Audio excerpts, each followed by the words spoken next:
Hello everyone, जय हिंद। आज है 28 जून और आज की इस वीडियो में हम 28 जून से बनने वाले करंट अफेयर के सभी इंपॉर्टेंट क्वेश्चंस को डिस्कस करेंगे।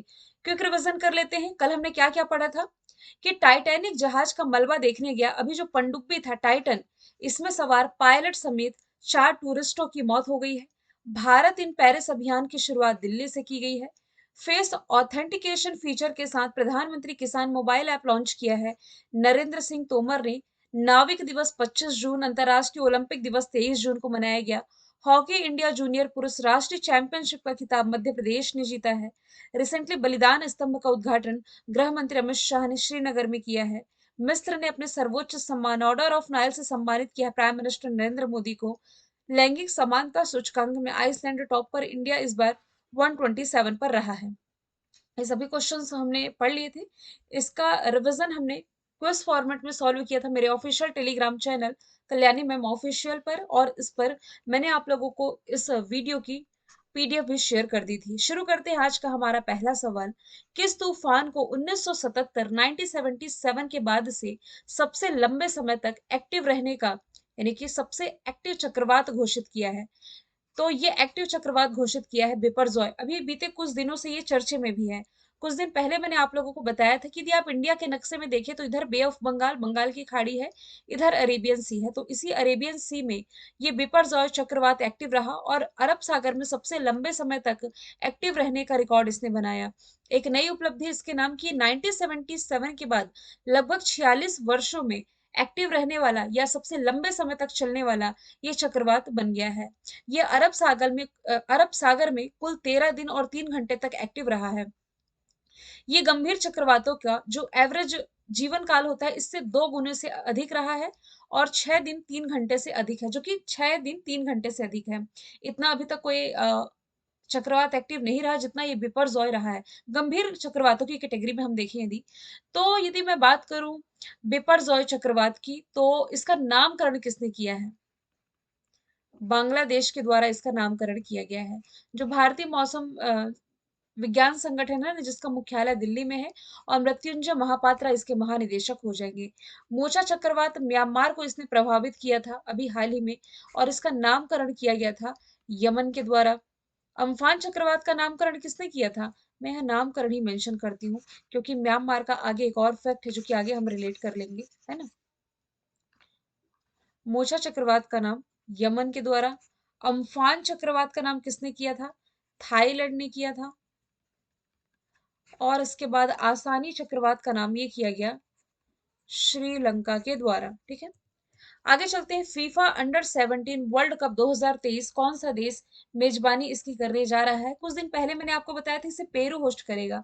पेरू नहीं, अब ये फाइनल हो चुका है कि इंडोनेशिया में इसका आयोजन होना है इस साल 10 नवंबर से 2 दिसंबर के बीच में।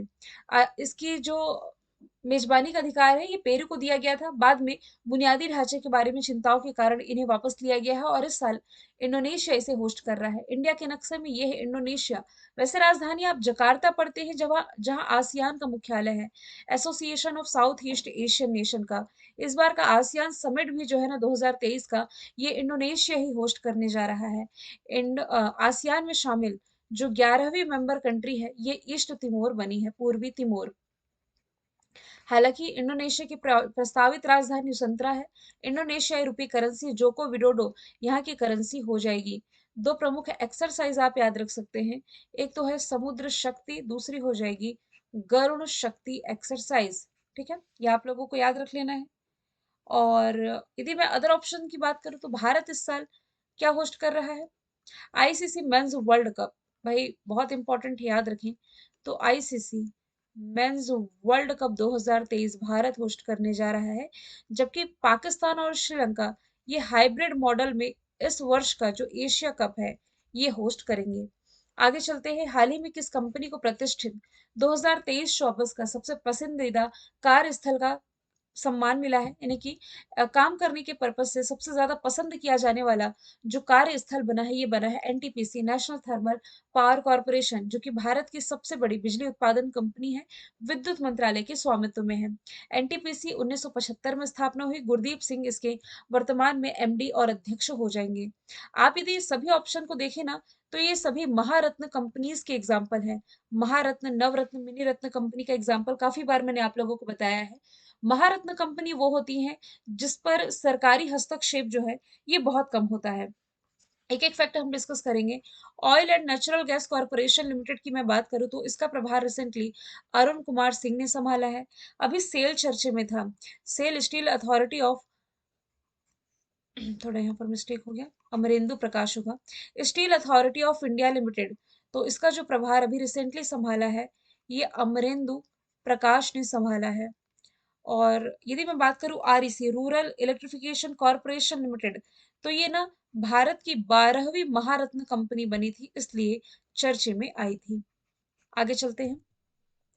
किस राज्य में विश्व की सर्वाधिक यानी कि सबसे तेज बाइक रेस जो कि मोटो जीपी 2023 से आयोजित की जाएगी, तो इसका आयोजन होना है उत्तर प्रदेश में। उत्तर प्रदेश में दुनिया की सबसे तेज मोटर बाइक रेस का उद्घाटन होगा। इसका उद्घाटन प्राइम मिनिस्टर नरेंद्र मोदी ने रिसेंटली लखनऊ से इसका घोषणा हो चुकी है। ऐसा पहली बार हो रहा है जब भारत इसकी मेजबानी कर रहा है और उत्तर प्रदेश के ग्रेटर नोएडा में इसका आयोजन होना है।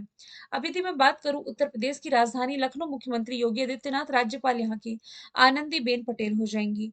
उत्तर प्रदेश की जो योजना है ना, वन डिस्ट्रिक्ट वन प्रोडक्ट, इसकी जो ब्रांड अम्बेसडर है ये बॉलीवुड अभिनेत्री कंगना रनौत है। भारत की सबसे बड़ी और सबसे सुंदर फिल्म सिटी कहाँ बनने जा रही है, तो ये उत्तर प्रदेश में बनने जा रही है। यदि आप करंट से रिलेट करेंगे तो जेल का नाम बदल करके अभी क्या किया गया है, अब जेलों को सुधार गृह के नाम से जाना जाएगा उत्तर प्रदेश में। जो ग्रेटर नोएडा है ना, ग्रेटर नोएडा, आप इसकी लोकेशन यहाँ देख सकते हैं। यहाँ नॉर्थ इंडिया का सबसे बड़ा डेटा सेंटर, ये उद्घाटन इसका किया गया। उद्घाटन यहाँ के मुख्यमंत्री योगी आदित्यनाथ के द्वारा ही किया गया था। यहाँ आप नौगढ़ देख पा रहे हैं, तो नौगढ़ रेलवे स्टेशन का नाम सिद्धार्थ नगर रेलवे स्टेशन जो नोएडा है, यहाँ दुनिया दुनिया नहीं, एशिया की सबसे बड़ी एयरपोर्ट जेवर एयरपोर्ट ये बनने जा रहा है। ठीक है। अब खेलो इंडिया यूनिवर्सिटी गेम्स अभी यही हुआ था। इसका तीसरा एडिशन आयोजित किया गया था, जिसमें कि पंजाब यूनिवर्सिटी चंडीगढ़ टॉप पर रही थी। 37वें राष्ट्रीय खेल, 37वें क्रम के जो नेशनल गेम्स हैं, ये कहाँ आयोजित हो रहे हैं? गोवा में।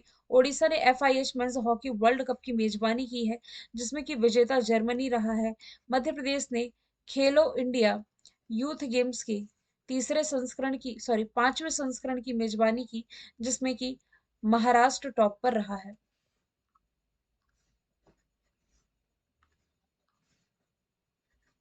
आगे चलते हैं।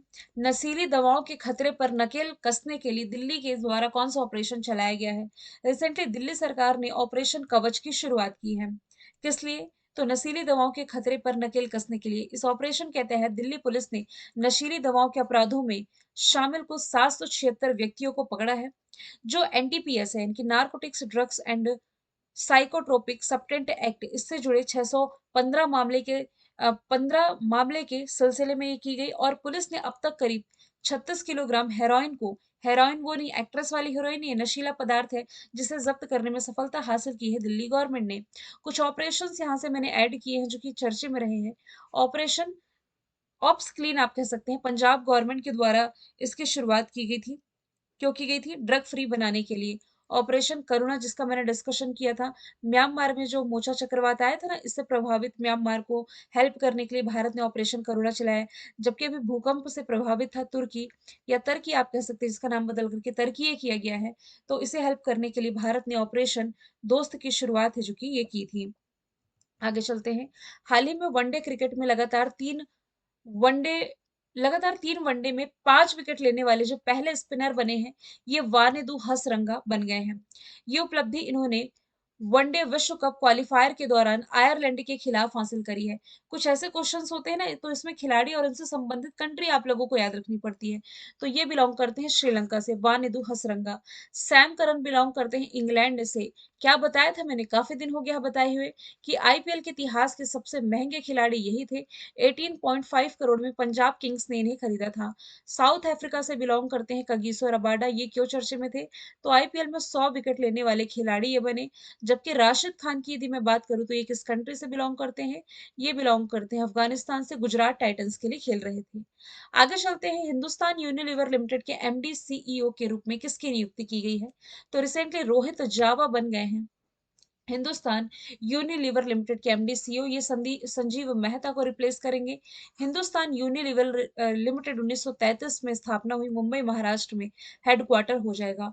ऑप्शन में आपको जो तीनों नाम दिख रहे हैं, ये सभी भारतीय हैं, लेकिन इनकी नियुक्ति अंतर्राष्ट्रीय स्तर पर की गई है। यदि आप रिलेट करें, तो यूट्यूब के जो सीईओ है नील मोहन है, Arvind Krishna international business machine IBM के, जबकि एडोब के जो सीईओ हैं शांतनु नारायण हो जाएंगे। गूगल के सीईओ यदि आप रिलेट करें, तो ये हो जाएंगे सुंदर पिचई। इसके अलावा एक और आप लोगों को याद रख लेना है, माइक्रोसॉफ्ट का। तो माइक्रोसॉफ्ट के जो सीईओ हैं, ये कौन हो जाएंगे, ये हो जाएंगे सत्या नडेला। आगे चलते हैं, हाल ही में पूर्वोत्तर भारत में पानी के नीचे पहली रेल सड़क सुरंग कहाँ बनने जा रही है, तो असम में। पूर्वोत्तर यानी कि नॉर्थ ईस्ट इंडिया की पहली ऐसी सुरंग जो कि पानी के नीचे होगी, इसका निर्माण होना है। 6000 करोड़ रुपए की इसमें लागत आएगी, और पूर्वोत्तर भारत में ये ब्रह्मपुत्र नदी के नीचे बनने जा रही है।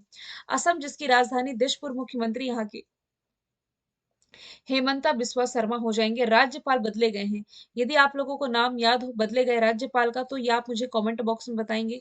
यहाँ प्रसिद्ध है काजीरंगा राष्ट्रीय उद्यान, जो कि एक सिंग वाले गेंडे के लिए फेमस है। असम में ही ना, असम के गुवाहाटी में नॉर्थ ईस्ट इंडिया का पहला एम्स ये स्थापित किया जा रहा है। यहाँ ब्रह्मपुत्र नदी पर, या आप कह सकते हैं नदियों में नाइट नेविगेशन सुविधा की शुरुआत करने वाला जो पहला राज्य है, ये असम ही बना है। कामाख्या देवी टेम्पल काफी प्रसिद्ध टेम्पल है, जहां अंबुबाची फेस्टिवल आयोजित किया जाता है, यही है। इसके अलावा 11,000 परफॉर्मर ने पार्टिसिपेट किया था बिहू फेस्टिवल में, ये यहीं का कृषि फेस्टिवल हो जाएगा। सबसे लंबी क्रूज सर्विस जो भारत की है, असम के डिब्रूगढ़ और बनारस के बीच शुरू की गई थी, गंगा विलास इसका नाम हो जाएगा। मणिपुर में यदि आप रिलेट करेंगे, तो मणिपुर में है दुनिया का एकमात्र तैरता हुआ national park, Keibul Lamjao national park. Sikkim की यदि मैं बात करूं, तो सिक्किम जो है, एक सेकंड रुके, जैविक खेती लागू करने वाला पहला राज्य हो जाएगा। मेघालय में पूर्वोत्तर भारत का पहला अदरक प्रसंस्करण केंद्र, यानी कि अदरक प्रसंस्करण प्लांट आप कह सकते हैं, जिंजर प्रोसेसिंग प्लांट, ये स्थापित किया गया था। आगे चलते हैं, हाल ही में 1983 का वर्ल्ड कप जीतने वाली भारतीय क्रिकेट टीम को किस ग्रुप ने सम्मानित किया है, तो रिसेंटली अडानी ग्रुप के द्वारा 1983 का जो वर्ल्ड कप जीता था ना, कपिल देव की नेतृत्व में जिस टीम ने जीता था, तो रिसेंटली अडानी ग्रुप के जो संस्थापक गौतम अडानी, इनके 61वें जन्मदिन के मौके पर अडानी डे के नाम पर जो कार्यक्रम आयोजित किया गया, इसमें इन्हें सम्मानित किया है। साथ ही जीतेंगे हम अभियान की शुरुआत की गई है, जिसका लक्ष्य है कि इस साल जो भारत एक दिवसीय ICC men's world cup host करने जा रहा है, इसमें टीम इंडिया के लिए समर्थन जुटाना और इनके लिए मनोबल बढ़ाना है। टाटा ग्रुप के से आप क्या रिलेट कर सकते हैं, नई संसद भवन का निर्माण, मतलब जो ठेका है ना, इन्हें ही मिला था, जो दिल्ली में बनी है। रिलायंस के द्वारा भारत का पहला मल्टी मॉडल लॉजिस्टिक पार्क ये बनाने जा रही है चेन्नई में, ये रिलायंस इंडस्ट्रीज लिमिटेड के द्वारा है। वैसे सरकार के द्वारा पहला अंतरराष्ट्रीय multi modal logistic park Assam के जोगीघोपा में बन रहा है। यदि मैं बात करूं हिंदुजा ग्रुप की, तो हिंदुजा ग्रुप के जो चेयरमैन है ना, ये अशोक हिंदुजा है। हाल फिलहाल में तो कुछ करंट अफेयर का हमने हिंदुजा से पढ़ा नहीं है, तो आगे चलते हैं। अडानी से आप ये भी रिलेट कर सकते हैं, अडानी के द्वारा बांग्लादेश में पावर सप्लाई की जाएगी, अडानी एनर्जी के द्वारा। एमएसएमई यानी कि सूक्ष्म लघु और मध्यम उद्योग दिवस कब मनाया गया, तो ये हर साल मनाया जाता है 27 जून को। इस बार की थीम है इंडिया एट द रेट 100 के लिए, भविष्य के लिए तैयार एमएसएमई। संयुक्त राष्ट्र महासभा यानी कि यूनाइटेड नेशन जनरल असेंबली ने 2017 का जो वर्ष है, मतलब इस दिन को अपनाया था, और 2018 से ये दिवस मनाया जा रहा है। जो एमएसएमई है, ये वैश्विक अर्थव्यवस्था की रीढ़ है, जो कि 90% अर्थव्यवस्था के लिए जिम्मेदार है। एमएसएमई हमारे समाज की कमजोर वर्गों को वित्तीय स्वतंत्रता प्रदान कर रहे हैं। एमएसएमई सेक्टर में ना सर्वश्रेष्ठ राज्य का अवार्ड ये ओडिशा को मिल चुका है। 25 जून को नाविक दिवस मनाया गया है। 23 जून को अंतर्राष्ट्रीय ओलंपिक दिवस मनाया गया है, जबकि अंतर्राष्ट्रीय योग दिवस ये 21 जून को मनाया गया है। मैंने कल आपसे पूछा था रॉ के प्रमुख कौन बने हैं, तो रवि कुमार सिन्हा बने हैं, सामंत कुमार गोयल का इन्होंने स्थान लिया है। आज का सवाल आप लोगों के लिए है कि भारत का सबसे बड़ा निजी रेल कोच फैक्ट्री का उद्घाटन कहाँ किया गया है? आंसर इसका आप कमेंट बॉक्स में बताएं। फिर हम मिलेंगे नेक्स्ट वीडियो के साथ। Thank you so much.